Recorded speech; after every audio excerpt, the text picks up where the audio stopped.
Luan, fala um Oi. pouco mais do rapport. A Rapport. importância do rapport para a PNL e para a primeira comunicação também não verbal. Dá uma explicação sobre isso. Dentro do tema, aproveitando o tema, né, já cabe aí falar das palavras, né, do impacto das palavras, né, dentro do rapport, né? Já cabe aí juntar tudo isso. Então eu vou falar rapidamente sobre o rapport, já costurar para as palavras, né, para estar abarcando o tema. O rapport, né?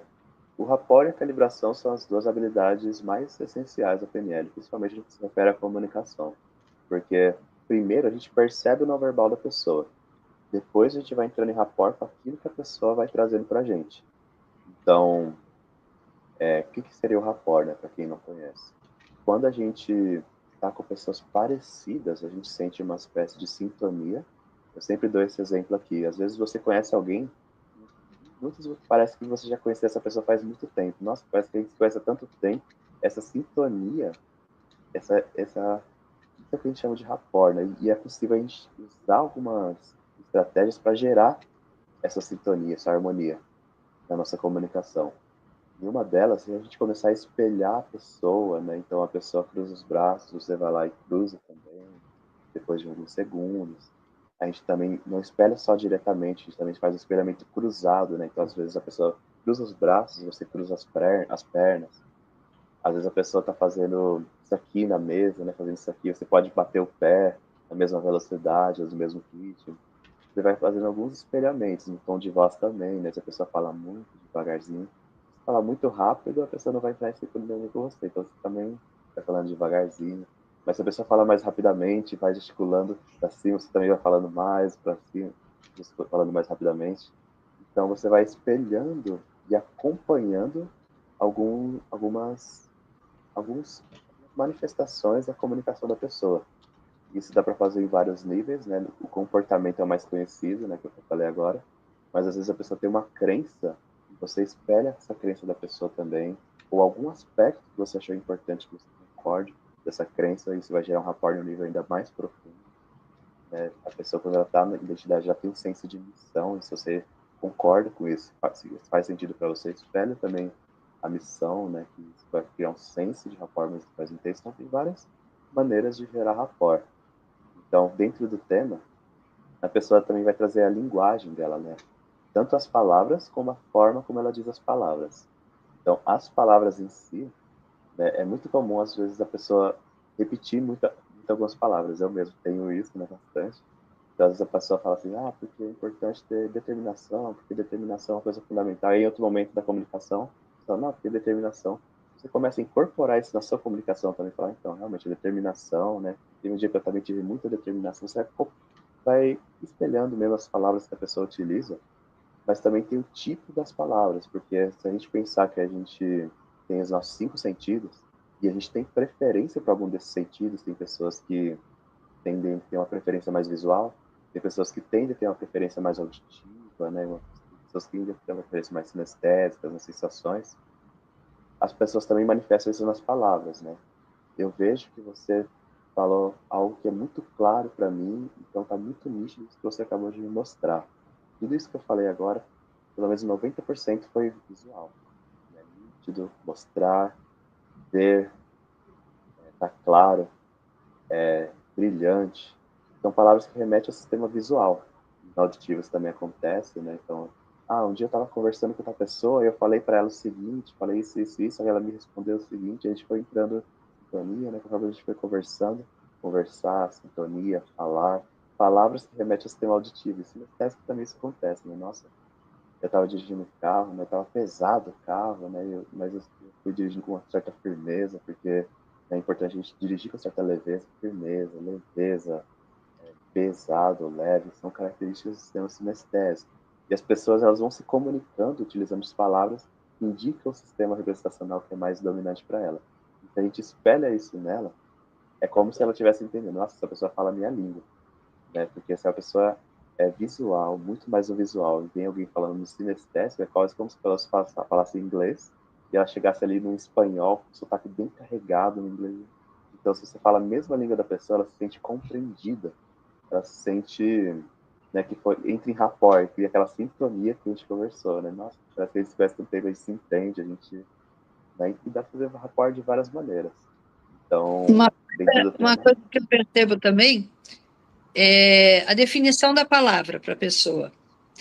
Então, quando a pessoa usa uma palavra, ela usa um termo, eu percebo que se eu fizer, define essa palavra. O que essa palavra significa para você? Aí, muitas vezes, eu percebo que aquela palavra tem um significado tão diferente para a pessoa, sabe, assim, eu fui menosprezada, que nem aconteceu agora recentemente, eu fui menosprezada. Eu falei, o que significa para você essa palavra? A pessoa me xingou. Eu falei, mas menosprezar é xingar para você?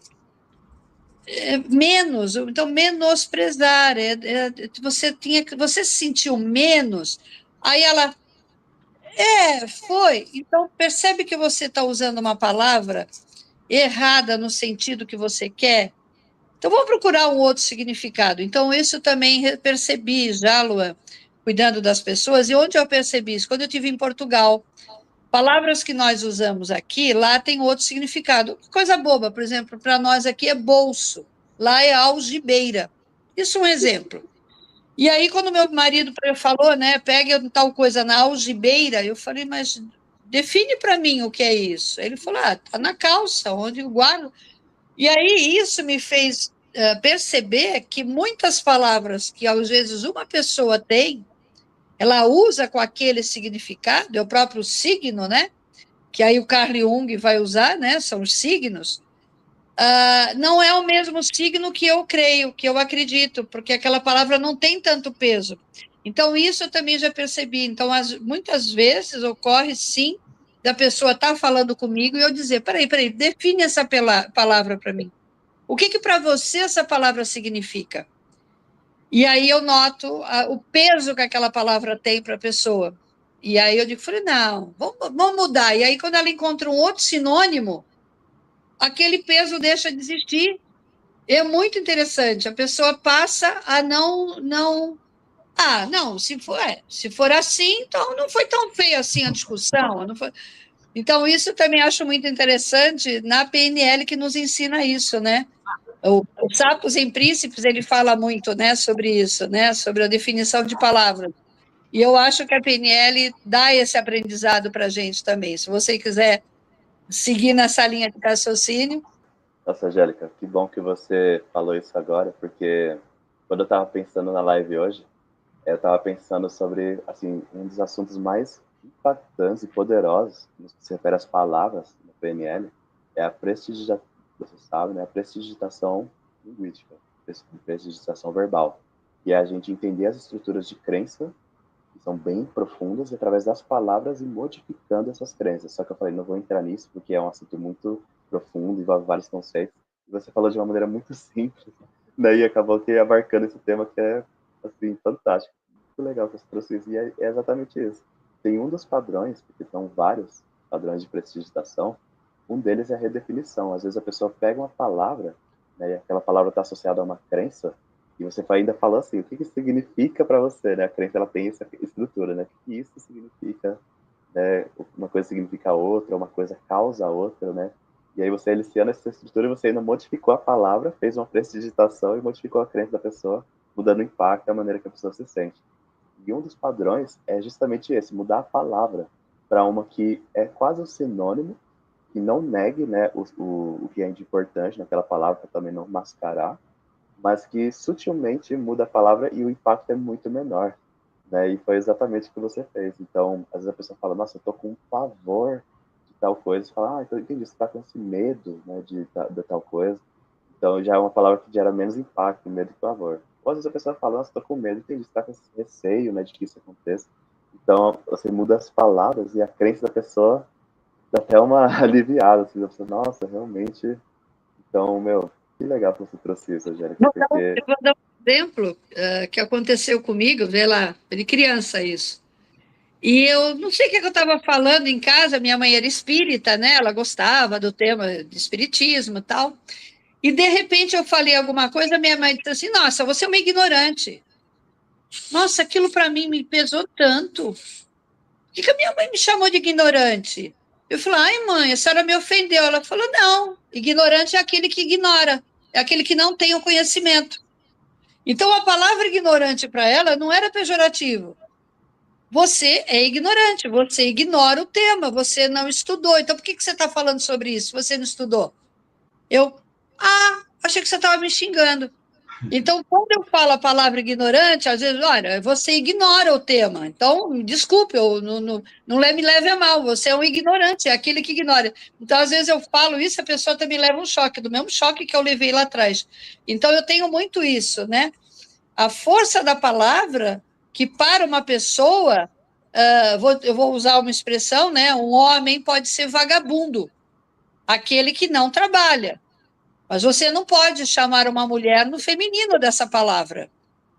Não vou nem usar aqui porque o YouTube vai cortar. Né? O feminino dessa palavra tem uma conotação completamente diferente. E uma criança falou da professora, porque a professora chamou o aluno de vagabundo, porque não estava fazendo, e ele foi para a diretoria porque ele usou o feminino para a coleguinha.